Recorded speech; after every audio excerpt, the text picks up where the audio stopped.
തിരുവിതാംകൂർ ദേവസ്വം ബോർഡിനെ മുന്നിൽ നിർത്തിക്കൊണ്ട് കേരള സർക്കാർ നടത്താൻ പ്രഖ്യാപിച്ചിരിക്കുന്ന അയ്യപ്പ സംഗമം ഒരു രാഷ്ട്രീയമായ കാപട്യമാണ്, രാഷ്ട്രീയമായ മുതലെടുപ്പാണ്, കപടമായ ഒരു അയ്യപ്പ സ്നേഹമാണ്.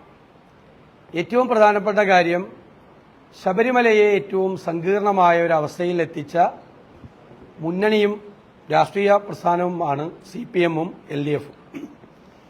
അന്ന് സുപ്രീം കോടതി വിധിയുമായി ബന്ധപ്പെട്ട് UDF സർക്കാർ കൊടുത്ത അഫിഡവിറ്റ് തിരുത്തിയിട്ടാണ് ആചാരലംഘനം നടത്താൻ CPM നേതൃത്വം വഹിക്കുന്ന ഗവൺമെന്റ് കൂട്ടുനിന്നത്.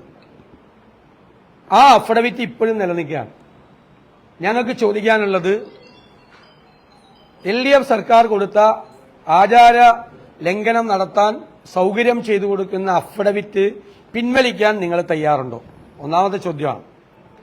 രണ്ടാമത്, അന്ന് ശബരിമലയിലെ ആചാര സംരക്ഷണത്തിന് വേണ്ടി നടത്തിയ പ്രക്ഷോഭങ്ങൾ, നാമജപ ഘോഷയാത്ര ഉൾപ്പെടെ നടത്തിയ സമാധാനപരമായ സമരങ്ങളുടെ പേരിൽ എടുത്ത കേസുകൾ ഇതുവരെ പിൻവലിക്കപ്പെട്ടിട്ടില്ല.